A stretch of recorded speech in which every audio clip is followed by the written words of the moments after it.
All right, everyone. Welcome to the first episode of GovCon Heroes Talent Unleashed. Today we have three of us. We're going to get started here. It's our first episode, so I'm sure we're going to have some editing that we need to do. But without further delay, I wanted to introduce our co-hosts for this endeavor that we've decided to take up. First up, I want to introduce Justin Baxter with over 15 years of experience in the GovCon recruitment industry and 7 years of spearheading and leading some of the best sourcing operations in the space. And our other co-host that I'd like to introduce is Jennifer Jones. She's the founder of a consulting firm and is currently working with one of the largest GovCon contractors in the nation as a consultant for them. And for last and least, myself, co-host Junius Courier.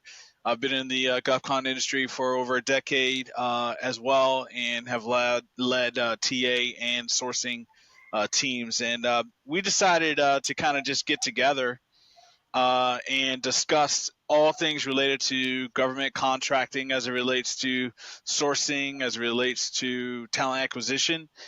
Felt there was a need for that. And so we thought, hey, why not get together? And you know what they say, more minds usually, delivers a better product. And hopefully we could reach the audience and give you guys what you're looking for in terms of how do we get better? Like, how do we raise the bar for our industry, and how do we share information? And hey, have some fun and some laughs along the way while we upskill and do all the things that are cool in our industry. So, without further ado, let's open it up. And today's topic, Justin, if you want to take it away, what's today's topic? What are we going to be talking about today? So, first off, definitely you're not least over here, Junius. I think of it. That's debatable, Yeah, but yeah. Appreciate the self-deprecation, man. But so yeah, we're going to talk about critical thinking. This was Jen's idea. We were going to do a different topic, but full transparency, completely shifted gears last week because Jen was so kind to join us. Critical thinking as it applies to GovCon sourcing, recruitment, TA, BD, all things TAHR, even a little bit. Maybe we'll get into some HR stuff because we got Junius here who does full life cycle. So, which is fine. I got nothing against that. But but yeah, that's our topic for today. So thank you, Jen, for bringing that up. yeah, Jen. So, what specifically about critical thinking made you kind of say, hey, this is a topic for our very first episode, right? Like, this is something that you think is like important, right? Because you brought it up. It's like, hey, we need to cover this. But what about it, made it kind of stand out to you as like a topic that we kind of need to kind of dive into a little bit? Absolutely. Critical thinking is of utmost important in the GovCon space. As you guys know, we typically don't get applications to our requisitions. If we do, it's very far and few between. And we really have to think outside of the box to be able to fill those roles. I know both of you have experience filling hundreds of roles a year, and it's certainly not posting and waiting. So I thought diving into some of our strategies and techniques and how we approach jobs would be beneficial to our audience. Yeah, absolutely, right? Like, there is no such thing as post and pray, at least not from my experience in talent acquisition. And and it goes to, like, obviously, we all three of us, I think we have a pretty extensive like sourcing background. I tend to like to open it up to include like all of talent acquisition, and a lot of that has to just do with like my experience, like my own personal experience, right? Like, I got into sourcing kind of like in a different way than I've heard a lot of other sourcers get into sourcing, where I got into sourcing from the full life cycle side because every role I ever had was so difficult to fill that it became an executive search, which led to me connecting with sourcers and really understanding, okay, like no one's going to apply to my job. And if I'm ever going to be good at my job, I better learn how to find people or how to uncover information about people that they purposely try to hide, right? So I tend to think like, listen, if you're a good recruiter, you should be a good sourcer. Like, and and obviously, it's kind of funny because like I always see those taglines where people are like, sourcing is not a junior level like function. I'm like, of course it's not, right? Like Yeah.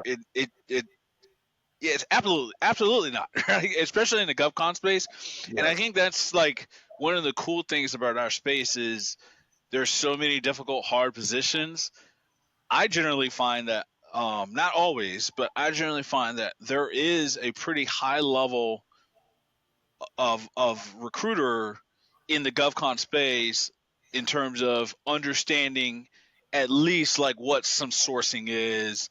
Not always, but compared to like maybe some other particular industries where like, sourcing is kind of like a different language almost, right? And I think like in the GovCon space, because positions are so hard, that most full life cycle recruiters have to develop some capability in that area. I don't know. What do you guys think about that? I I think Agree, that disagree? yeah, absolutely agree. And I think that we're seeing that in the market and the more commercial side or civilian side of things that recruiters are having to learn how to source when they previously didn't need to. And I think that's really how we set the bar for ourselves, right? We've seen mass layoffs in 2023 and recruiting has been hit exceptionally hard. Yeah, And I think that in order to stand out from the crowd, in 2023, you have to know how to source, and you have to think critically whenever you are recruiting. yeah, Maybe in 2011, you could have posted and prayed and gotten 300 sure, applicants and danced and praised, but that's not happening today. We're not seeing that. Yeah. yeah, yeah. Yeah. Like actually, matter of fact, like today I had a meeting. And one of the things that really stressed was as early as possible, having that discovery call, right? Like, Yes. and not just having a discovery call. Sometimes I feel like people look at the discovery call as like a checklist item, like, oh yeah, we have to do this to say Yeah. that we did it. And I've always used it as a kind of like a scrub, of a requisition to, look at like job creep, to really kind of not necessarily challenge, but, but address, some of the requirements and really find out like, are those requirements really requirements or are they, and there's a lot of creative ways you can do it without coming across like you're challenging the hiring manager, like, hey, is this really a contractual obligation or is this something like, there's ways that you can do it by just like throwing out like, hey, listen, I know the requisition requires like 5 years of experience and these certifications, but what if I found you someone that had 3 years but also has these certifications? Is that someone that you still want to see? And if the hiring manager responds yes, well, they then told you right then and there it's not a contractual requirement. And then you can circle back, say, okay, so now that you've mentioned that we would be open to 3 years, is there any way that we can open up the verbiage? Can we adjust the verbiage to say 3 or more years of work related experience as opposed to the 5 years, right? So that's just a simple way of just changing how we phrase the question to like open it up. But that goes to your question, or to your point, Jen, about critical thinking, right? Like thinking through, and why is that even important? Well, we know that the lower you can move the requirements, right, it opens up the talent pool, and it also sends in a signal to the marketplace like, oh yeah, I can be considered. Because sometimes, necessarily people don't necessarily understand that what you put in that job description is going to determine a lot of times whether someone even applies if they do see it, or when we engage candidates and we share that requisition, whether or not they respond to your email. Because they can say, well, this position is below me, or this position is to advance, so I'm not going to even respond to you, right? Mm-hmm. What do you guys think about that? Yeah, I Yeah, mean, absolutely. And I think that you have to also talk about, education. I get so Yeah. many job descriptions, and that's one of the first questions I ask. Can we substitute this education for years of experience? And that opens up the talent pool drastically. Yeah. especially for veterans too. Like, Yes. I mean, if Yeah. we're in military spouses, MSEP. So I think that's a big piece. Like, if we're trying to really promote veteran hiring, like really promote it, we've got to reduce those degree requirements. Because, I mean, and we're getting to a point now in the technical space where some of those certifications, they're not as important as the experience doing Python programming, doing reverse engineering, right? Like, we're getting to a point where it's going to be more what you can do and skills, what we calling skill based, and the government Hmm. is behind in that. I feel, Hmm. but Yeah. we're catching up. But like, it gets into the technical fields and the younger generations not wanting to work in skiffs, right? So we Sure. already have this confluence of events that are making the aperture of talent that much harder already, and then Yeah. we're adding the layers of the statement of work, degree requirements, like Jen said, other who knows what other requirements are layered in there, right? Like, it could be, oh well, we could do hybrid, but I really wanted 5 days on site. Well, those extra 2 days of hybrid could be the difference between us filling your job in 3 weeks or us filling your job in 8 months, right? Like, Yeah. those simple things like I mean, everyone's going to stay hybrid post COVID. So we have to think about these things when we go to the discovery call, to your point, and be critical in that discovery call. Because to me, that discovery call is a negotiation. That's Mm-hmm. not a that's a data gathering operation, and Jen knows this with Talent Neuron, where we can empower the hiring leader. Sometimes they're not even thinking about it with data. And what I want to do is empower them to go back to the customer, maybe even ask questions of the customer. And the Sure. customer will say, Absolutely. I didn't know I didn't know you could get a reverse engineer without a bachelor's degree and a TSSCI and this experience. So whatever you can do to open the aperture up. So to me, it's a negotiation and a data gathering, data. I don't know, you call it data empowerment, but all that's critical thinking, right? Yeah. So Yeah. I mean, I could go on and on about a discovery call because to me, that discovery call has so many layers to it. You get into knowing who's off limits. You got to know what primes and subs you can hit or not hit. You get into a lot of other layers, right? But anyway, What yeah, are I mean, some yeah, what are some other, like, because you mentioned something that I thought was pretty interesting. Like, you mentioned, okay, you got to get, what primes to hit, what not yeah, to hit, yeah, data. Like, so let's look at it from the lens of, like, if you were like a newer sourcer or a newer recruiter, sure. what's kind of some of the data that you think is important to bring to that intake session, that discovery call session, like in preparation for the for that meeting with the hiring manager? I like Yeah, to bring in, like, from the get go, I like to grab the job description as it's written, throw it into whatever, software that I have I typically use Talent Neuron myself, and get, the salary ranges both locally and nationally. That's like the first thing that I want to do. And then the candidate supply and demand. Yeah. Because those are the two key points that I want to talk about in a discovery call. And then I also, if I have time, then I might show how the supply and demand might increase or the salary might lower if we expand it out to people without a degree, or if we can lower the years of experience, whatever. yeah, yeah. I Sorry, think that, I had to no, take a beat. No, no, it's good. It's good. No, I know. I mean, I yeah. totally Go ahead, agree. Justin. I just concur with everything Jen said, and I'd say I try to go in with as much ammunition as possible, not just with data, but I'm going in with an intent. I'm going in intentional to try to influence something, uh, with the data. And like, I'm going to look at it and I got a battle plan when I'm going into the discovery call. Like, I want to empower my sourcers. Like, we're going to go in, we're not just going in with the data, but what's our intention? We're going to be Yep. intentional on the discovery call. And it's, is it years of experience? Is it education? Where do we need to go to make this somewhat fillable? Unless, of course, it's bid in such a way that it the individual may not exist, which is a data point within itself, which does happen. Yeah, absolutely. No, But, and it does happen.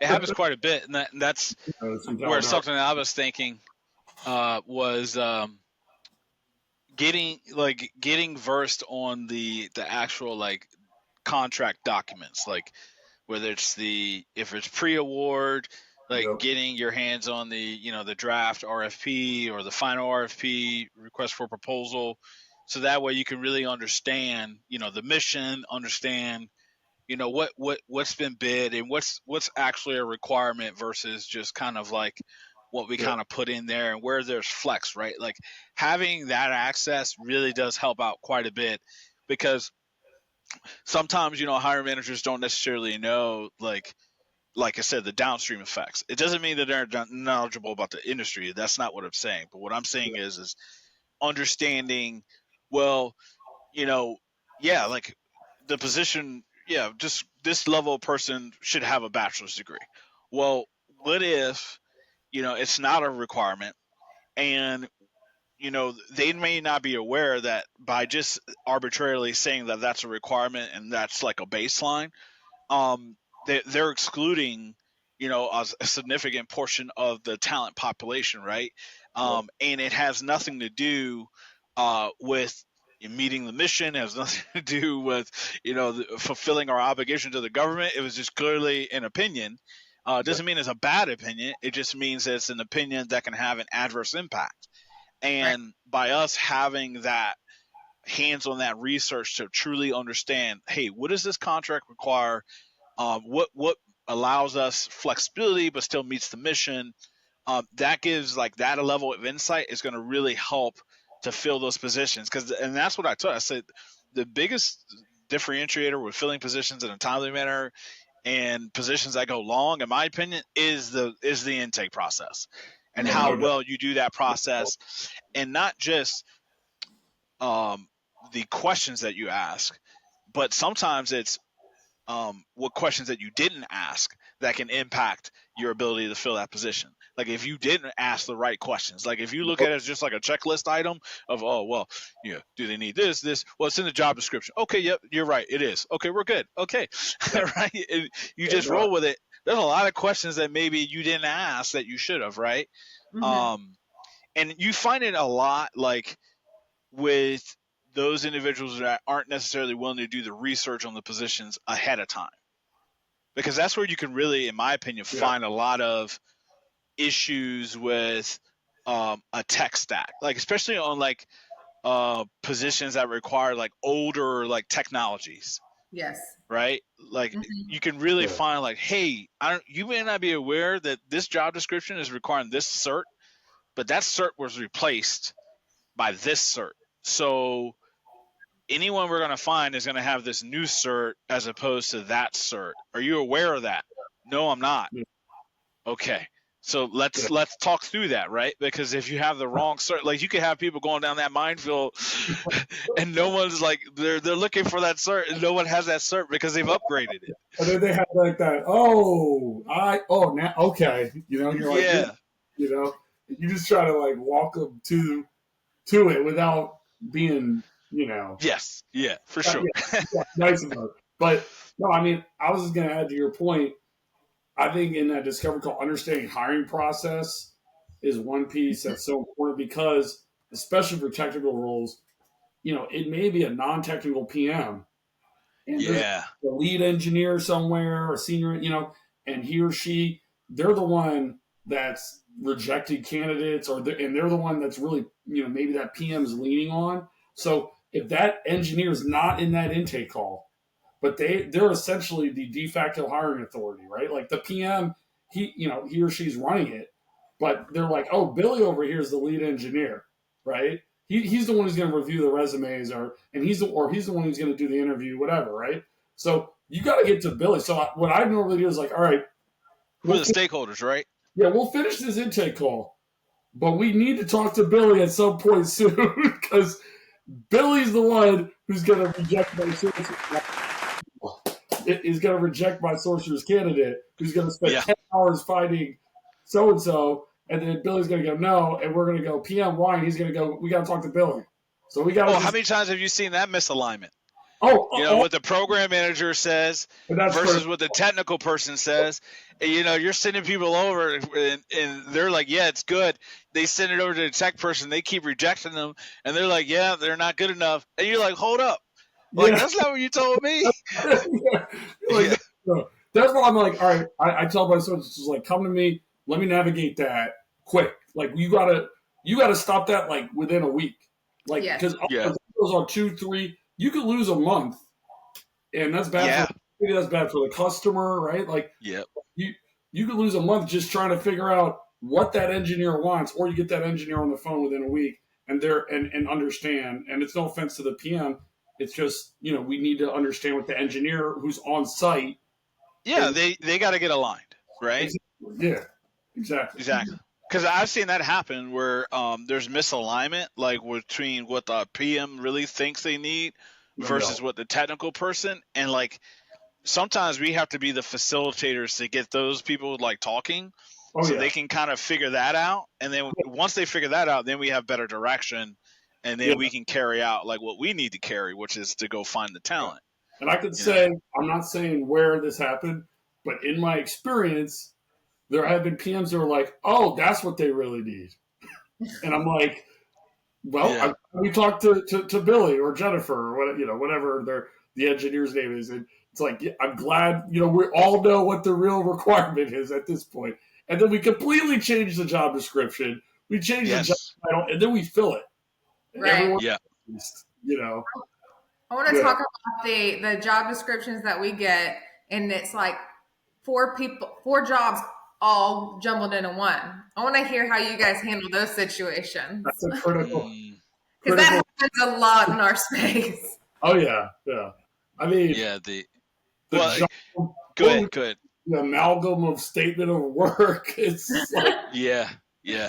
Well, that happens like when like someone, so like that's why it's so important to know the statement of work, right? Like, what does the contract actually say we got to have, right? Yeah. Because we've all seen that hybrid person that they came in, and this is all institutional, like maybe prior to like the team, right? Like, and that's the thing, like teams transition over time, right? So you have this person who finally leaves after being on the program for like 10 years. And when they first started, they started out in a mid-level role, then they went to a senior role, and they just kept adding responsibilities. So then by the time they leave, the core is like, oh yeah, we need to replace a Malcolm, right? And you're like, well, Malcolm took on like 3 different LCATs, right? Like, right. Software engineer, assistant, so a BD guy, and business analyst all in one. You can't find that. Exactly. Yeah, Nope. I think that's you bring up a great point, Jennifer. Like, from my experience, really trying to get your hands on the statement of work to be able to like really clearly like, hey, what was his position? What was their position? Like, and truly like be able to kind of unpack that is super important. And then having that discussion, like especially if you find out like, hey, like we've had some other roles too, like I've seen where like we were looking for kind of like a data person with a business background, and it's kind of like a hybrid person where it's like somewhat data engineer but somewhat business analyst, but not too much here, not too much. And it was really because they were trying to combine, right? And sometimes there could be budgetary reasons why they have to kind of do that.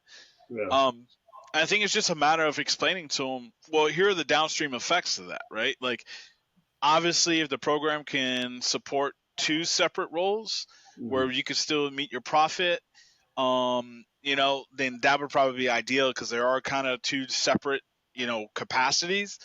But if that's not a possibility, just know that, you can get it quick, you can get it cheap, or you can get, better, right? And you can't have all 3, right? You You can't get quick and and technically sound for cheap, right? Yep. Like so, like you just have to understand that this hybrid individual is going to narrow down the talent pool, which means that the recruitment process could be a little bit more elongated as a Yep. result.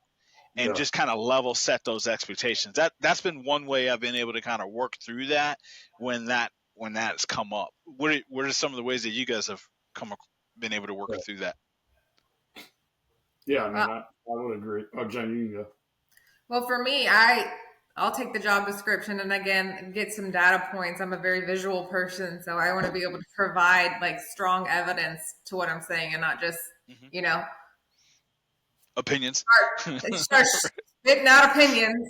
But I like to have, yeah, again, I like to have data points to discuss with them. Like, okay, yeah, I understand that you need a software developer and an architect, but those are not the same, you know, or, gosh, I've gotten roles where they wanted like network engineers, developers, architect, all in one little role. And it just, Yeah. once you start pulling the data, the candidate pool just decreases and decreases. And let's add a clearance on top of that, and then you're down to like there's maybe 20 people in your area that even somewhat fit those quals. Yeah. Yeah. Absolutely. They're probably sitting up at Fort Meade. But You Probably. know another thing. You yeah. know another thing, and I wanted to throw this at you guys too, because we're talking about critical thinking, right? Another thing that I noticed quite a bit is sometimes there's like a reluctance to like.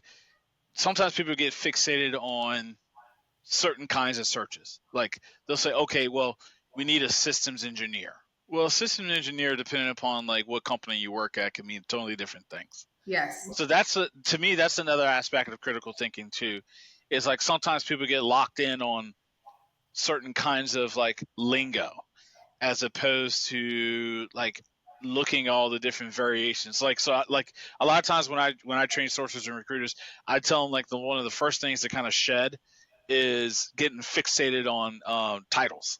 It's like don't worry about the title because in one company I could be a manager, in another company I could be a director, and have the exact same job. It has no bearing on anything, right? Like, So, what are some of the things that you guys kind of, either through your own desk or with managing teams, like what are some of the critical thinking things that you do or you like to like focus on to kind of help you have a more successful search for talent? yeah.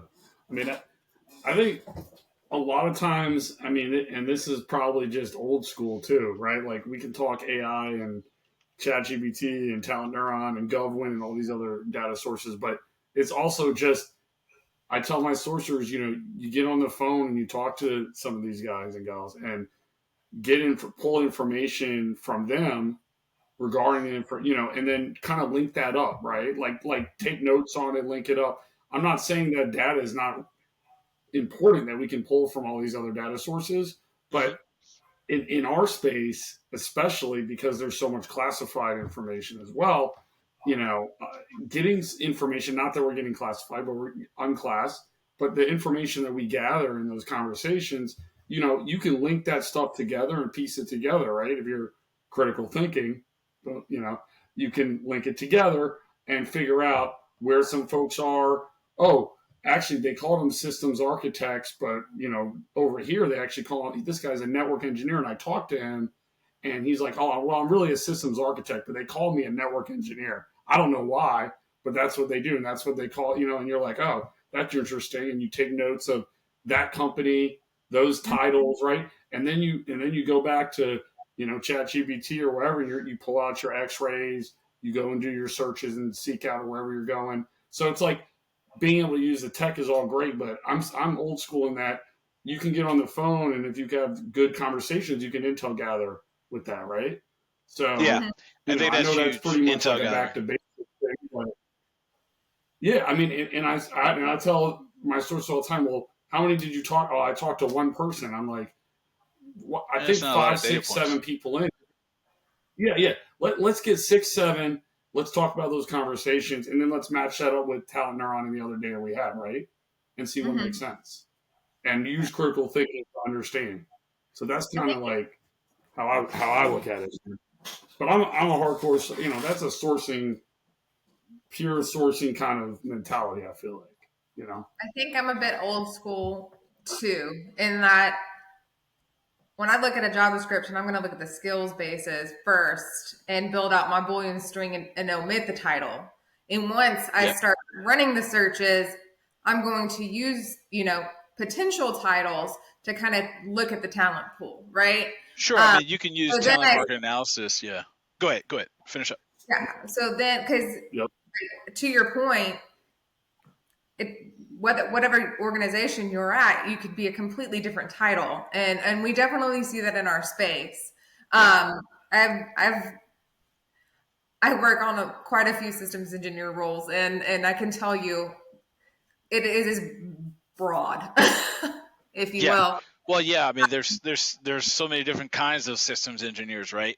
So Yeah, like that is very, very broad. And so, getting more comfortable with like skills, like understanding the tech stack, like especially like in the ITIL realm, like maybe not as like so diverse, in like the Intel side or something like that. Like, if you're an OSINT person, I mean, you're an OSINT person or all source or whatever, right? But right. like on some, especially on the yep, more the technical side, where like there are a lot of different like versions, and there's some aging tech stacks, and you need to understand like, okay, this is what this particular kind of let's just like look at like a systems administration. This environment is a Unix base or a Linux base.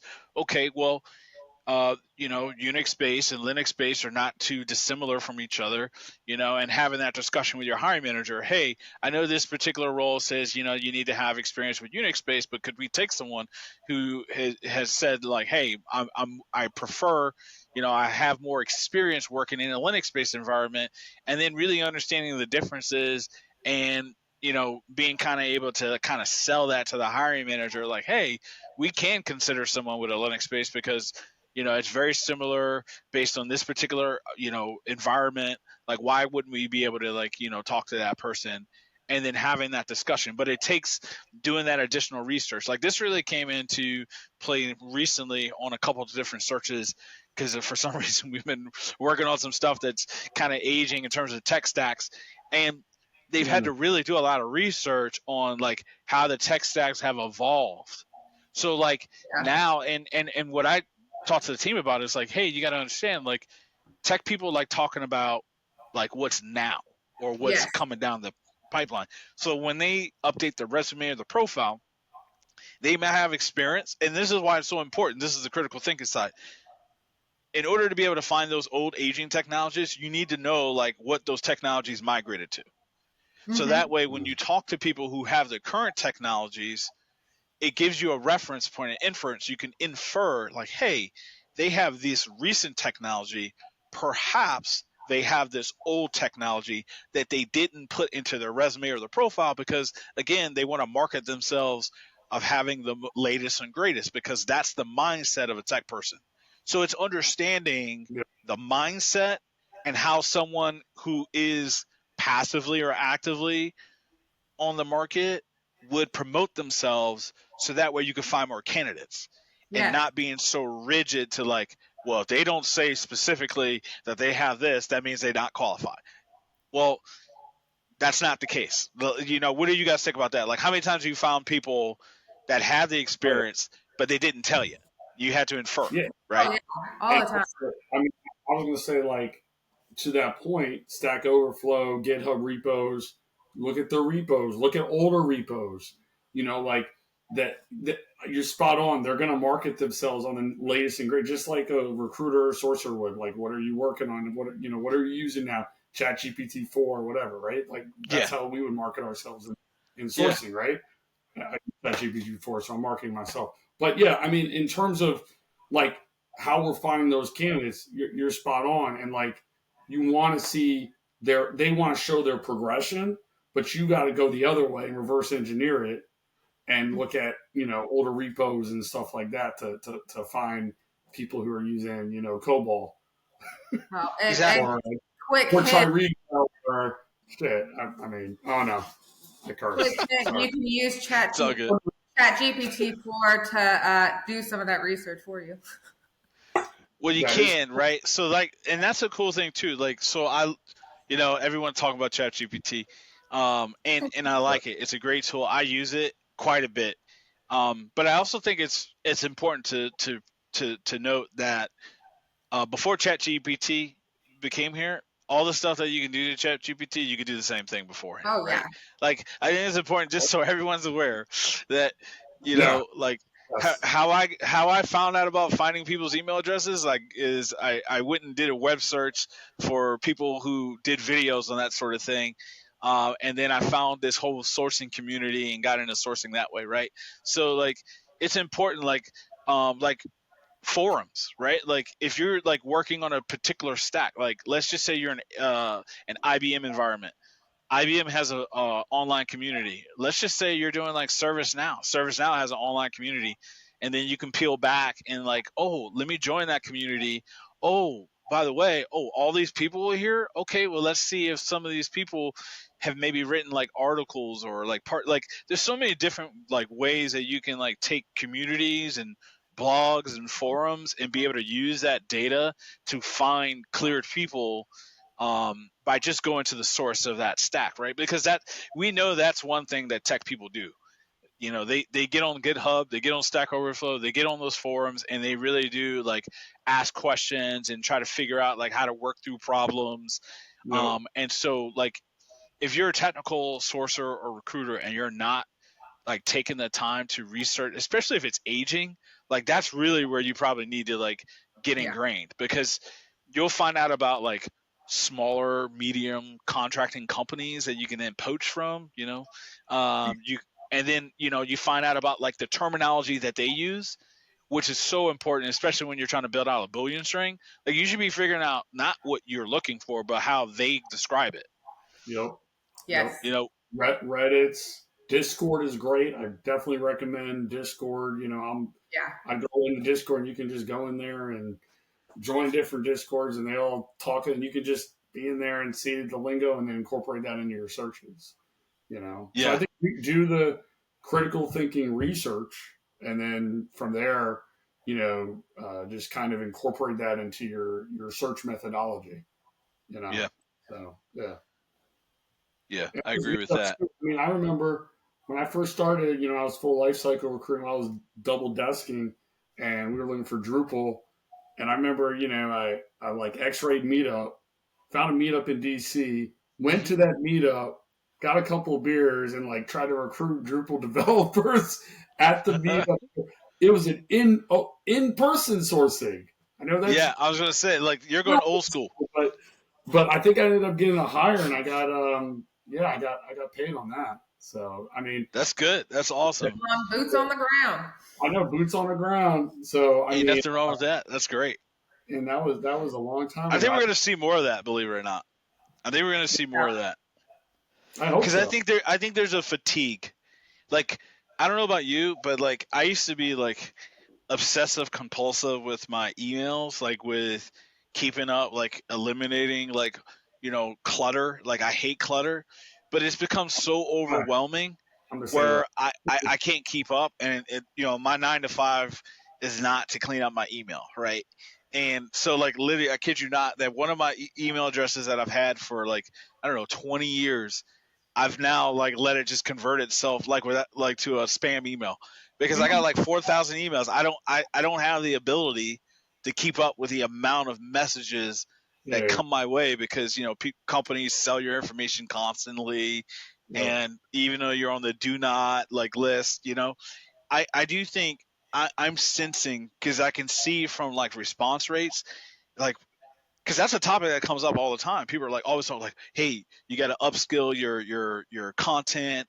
We're doing like three messaging sequences minimum. We're opening it up to four, like where we're like reaching out to candidates on multiple different campaigns. And I think because there's so much noise that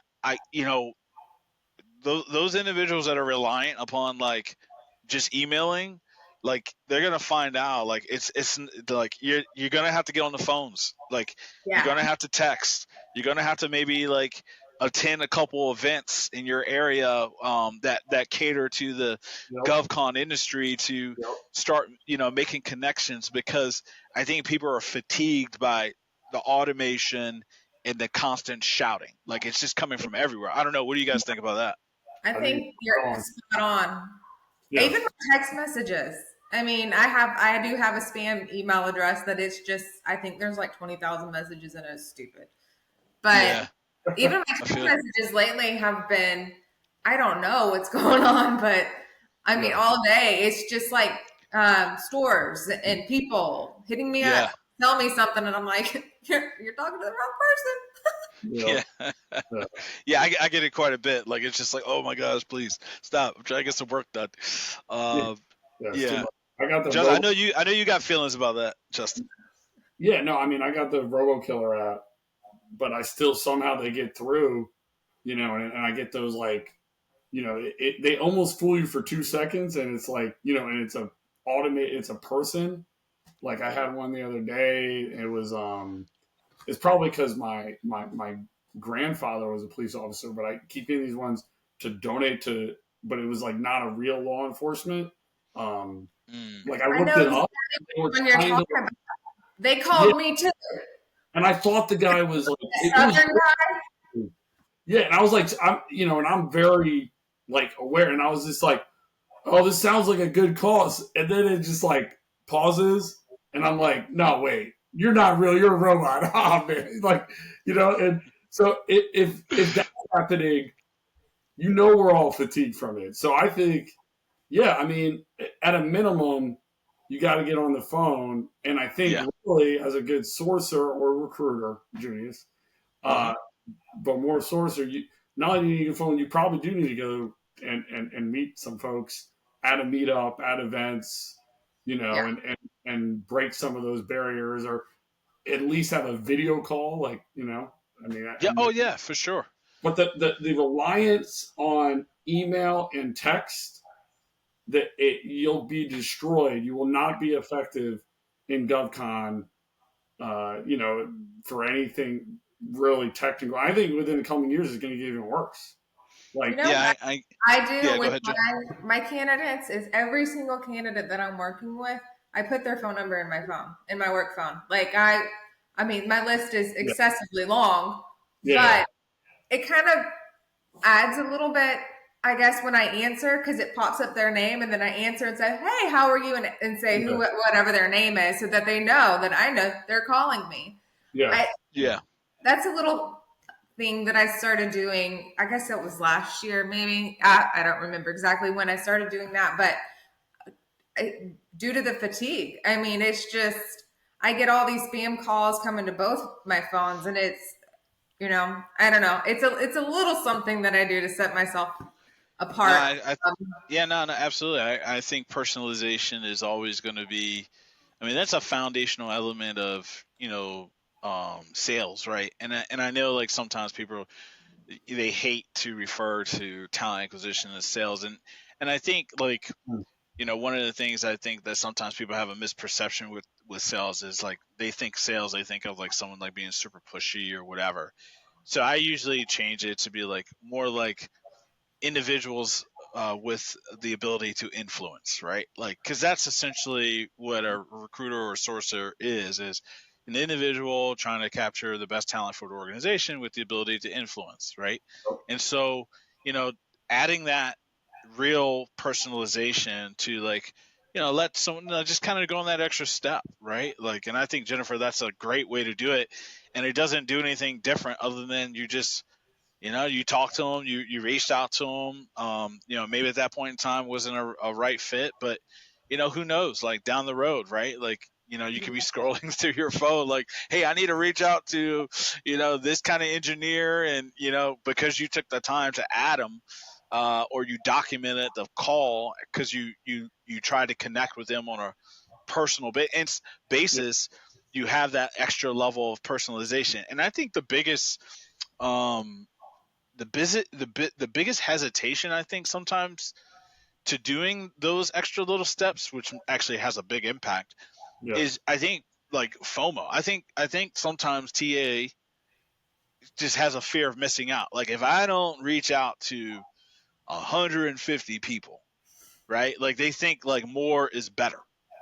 And it's like not really.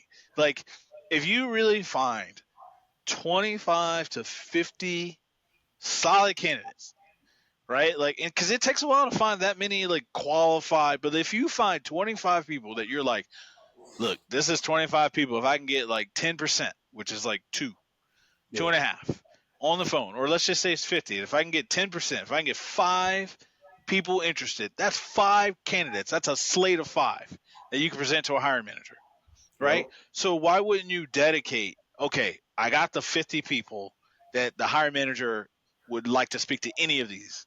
So now I got this group of people.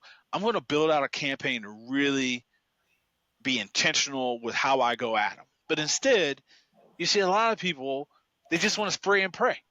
They just want to reach out to as many people as possible that may qualify because they're worried that if I don't get in touch with everybody, that somehow like they're going to miss my message. It's like, well, they're going to miss your message anyway the first time because you don't know if you're going to the right email box. You have no idea. Spam filters. I got several emails. So how do you know the one that popped up on your aggregator is the right one? You don't know. Right. Okay, so that's that. It's So verified. It said verified. exactly right. Yeah. So Great. like you need to really build it out, right? Like build out your sequencing. Like, okay, I'm going to connect with this person on Twitter, their Facebook. I'm going to, I've never been like scared to reach out. I'll reach out to you, no matter however. So, I was never one to worry about like, well, is it okay to reach out to him on Facebook Messenger? I was the one that did that. So if you, there's a ton of requests from people who are like, who are you? I was like, hi, my name is Julius Courier and I work for this company. I'd like to talk to you about a position. And they're like, through Facebook? Really? Yes. Love to talk to you. When are you available? Right? Yeah. Like, I was that sorcerer. So, but I think there's value in building out like a true robust campaign for the people that you really know that if you can get them hooked, interested, they have a greater likelihood of getting through the process versus let me just reach out to 50 people this call. And then like the next time you do a sourcing swarm or a power hour, you're like, hey, yeah, I reached out to 50 more people. Well, what about the 50 people you reached out to last week that didn't respond? Like, you're not going to reach back out to those same people. They still count. Like, why are we moving on? Like, maybe they'll respond this time, right? I don't know. What do you guys think about that? You guys see that a lot, or maybe that's just in my world? I definitely see that if there's no organization into your outreach. So, if you're just sending out blast emails to 50 people and there's no log to determine who's opened it, who's replied back, where they are in the campaign. And I like how you talked about the campaign, not just on an email perspective. You also talked about the socials. I think that is pivotal. When I worked in sales, it was the 7 touches rule. You have to reach out before you'll get a response. And I took that into sourcing as well. I got to hit them up on LinkedIn. I've got to hit them, send them a text message, give them a phone call, put them in that email sequence, that way they hear my name over and over again. And eventually I might get them to be interested. But I think, I know there's a couple of different platforms where you can actually put reminders on, in your campaigns to connect on certain platforms. Okay, I sent an email on Monday. Okay, I'm going to send you a LinkedIn request on Wednesday. And if I still don't hear from you, I might just send you a text message Friday morning, et cetera and so forth. And then by Tuesday next week, you're getting another email from me. Yeah, right. What do you, Justin, I got a question for you. Sure. Like, cause, have you ever gotten pushback on that from like anyone that you like, have you ever gotten any pushback from like that pleasantly persistent approach? Pushback from either people you've managed or even from like candidates. I think it's expected at this point in GovCon from the majority of candidates. I mean, especially Intel. They're just used to I mean, they're just completely exhausted, right? You know, the polygraph cleared. Um, Yeah. Well, it's Yeah. such a finite pool. and, then, Yeah. and then I'd say DoD is like second tier, and they're getting to the point where they're going to be where Intel is or was, and then Fed Civ to me because some of that does public trust or no clearance. They're just easier to recruit, right? So I think it kind of depends on those, Fed Civ versus DoD versus Intel. Yeah, I mean, I haven't really had candidates. I mean, they won't respond, but I haven't had a lot of pushback. But also, I don't know if we're doing the level of drip campaigns you guys are doing. It sounds like I don't know if we're doing 3 to 4, like you said. Like I think maybe 1 to 2. I'm more heavy on the calls and the text than email, right? Like I feel like if you Yeah. can't get in, I feel like if you can't get in 2 swings in email, you know, I'm gonna go probably all in on like text, other social, and phone. Sure. You Yeah. know, Yeah.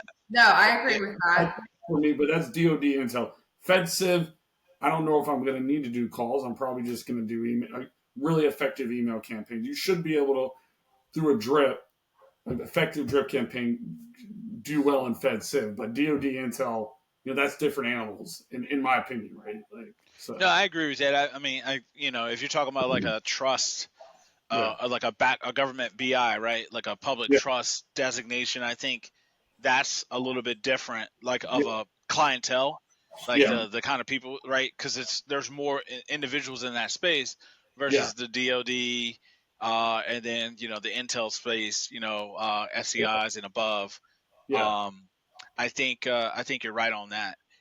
The reason why I brought up about the pleasantly persistent is I think sometimes I've seen there could be a little bit of resistance from recruiters at times with being like seen as like overly persistent.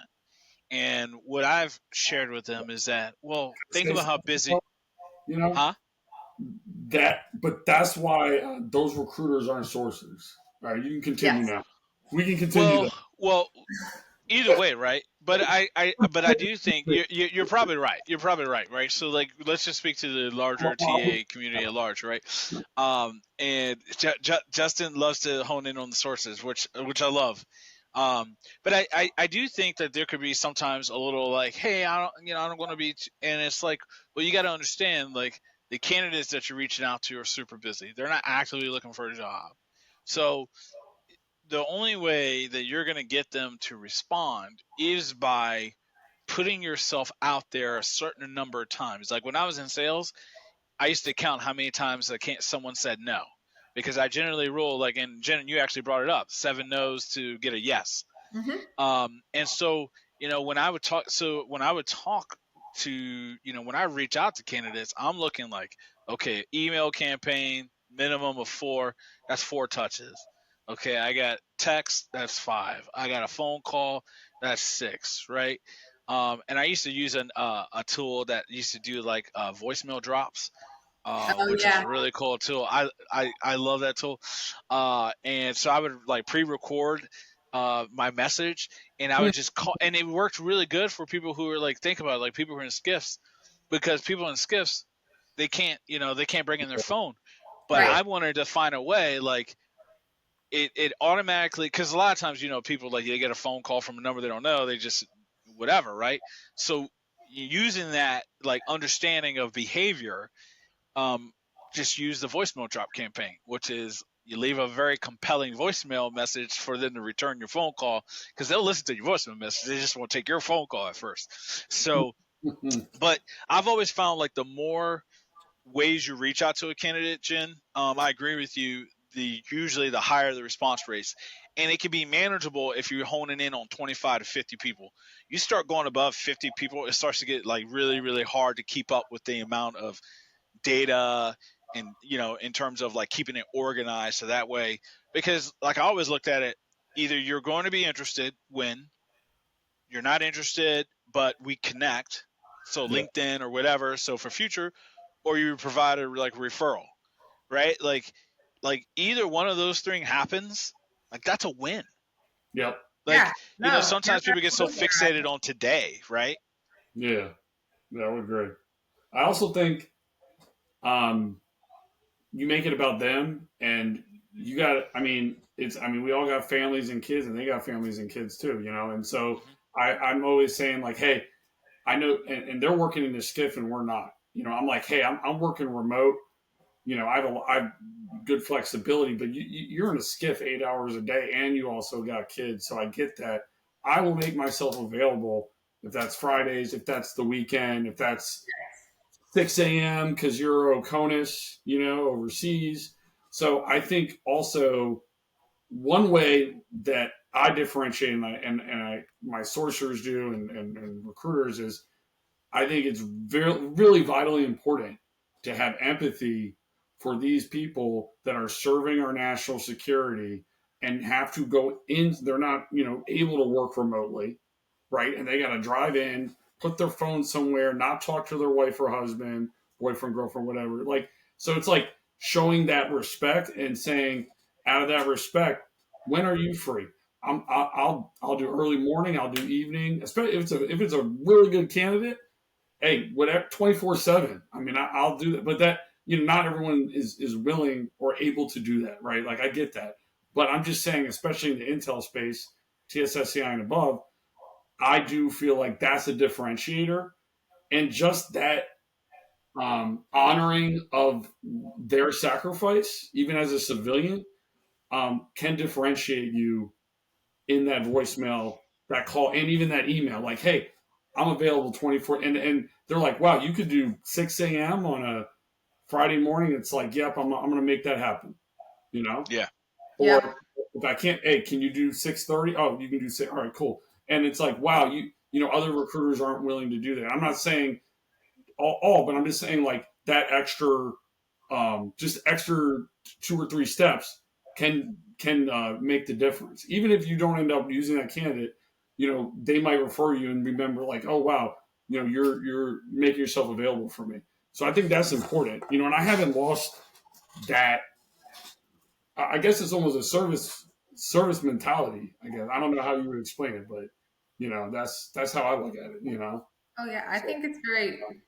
I think service mentality yeah, is absolutely right. I mean, that's a big part of sales is your customer service. I mean, yeah, and I think what we do very much aligns with sales. yeah. And um, Yeah, for sure. if you don't I agree. have Yeah, I that mean, foundation and you don't have that mindset, you will lose candidates. yeah, They don't have the absolutely. patience for you. Yeah, Yeah. yeah. I mean, I think that's probably foremost for a good Yeah, source Yep. server career to me is have that service mentality. I for mean, Well, sure. the selling is not just towards candidates, right? The selling is also towards hiring managers. Like, oh, Absolutely. you yeah, know, yeah, selling the process, yep, establishing those service level agreements, yep, and kind of take it back to, where we started the conversation, establishing that critical thinking, you yep, know, it does incorporate the ability to be able to connect and influence and understanding the research that needs to be done ahead of time, whether it's using, talent market analysis tools, whether it's just seeing what competitors are like, what are they posting. One of the things that I think, Justin, you and I, we talked about this before, is like, yeah, first thing we always ask is, especially if it's for like a pre-award, is like, well, who's the existing company, and then we're most likely trying to get on GovWin to see yep, what companies are bidding for this work, what companies bid on the work previously, so that way we can find those target companies, because obviously they're interested in people that do this kind of work, and then using all those breadcrumbs to figure out, okay, hey, is there a talent pipeline? What do they call it? What was the previous iteration of this contract called?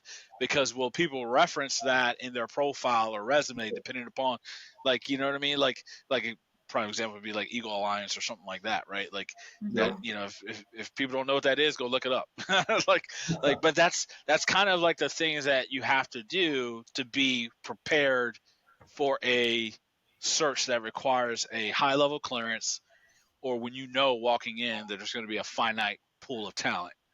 And you can't just show up and just be like, all right, hey, what's the search?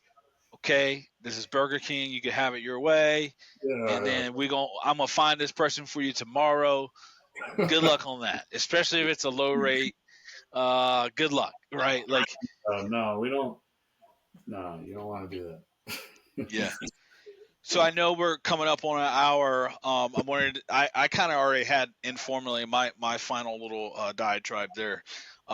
Any final thoughts from you, Jen, and you, Justin, on critical thinking and how to set up searches for success? If you're not already using critical thinking in your recruiting, you better start doing it now. There you go. There you go. Yeah, How about you, Justin? yeah. I just think critical thinking in your life, and certainly in recruiting or sourcing, is essential, especially in GovCon, since, in my opinion, we probably have the most difficult recruiting in the world. Yeah. Yeah, but the most gratifying, right? Like you said, I mean, Yeah, it that's is. one of the cool things about our industry is it is mission focused. So Yeah, as we talk about, what we're going to do to, try to fill positions, we're really talking about, hey, how are we helping our country meet its mission, right? Like, how are we advancing democracy? How are we protecting our American citizens? Like, the programs that we support do actually have real life tangible benefits and risks, right, to the American public at large and to our war fighters that are over across the globe protecting our rights. So if that's not enough additional incentive to kind of commit yourself and do all the additional things that it takes in order to find the best talent, I don't know what to tell you, but yeah, I get jazzed up about it, just like I know you guys do as well. So yeah, um, Absolutely. yeah. So well, it's listen. On that note, any other final thoughts before we end today's session? oh man, it's been awesome. I can talk about a whole nother topic.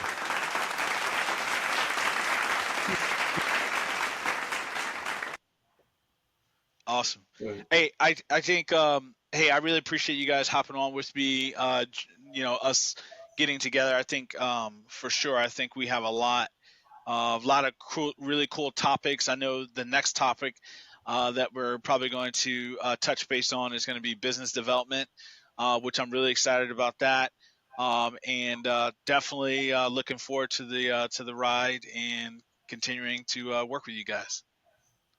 all right, cool. All right, guys. Hello, everyone. Hey, listeners, thanks so much for joining us on this exciting inaugural episode of GovCon Heroes Talent Unleashed. I'm Junius Curry, your co host, alongside Justin Baxter and Jennifer Jones. I hope you enjoyed our conversation today. And if you want to stay connected with us, please make sure to subscribe to our YouTube channel, GovCon Heroes Talent Unleashed. That's where you'll find this episode as well as upcoming ones that are going to delve in deep into the world of government contracting, and where we look to be your resource for topics covering talent acquisition and sourcing in the government contracting world. Your support obviously means a lot to us. We can't wait to continue this journey with you. So head over to GovCon Heroes Talent Unleashed on YouTube, hit that subscribe button, and stay tuned for more insightful discussions and expert insights.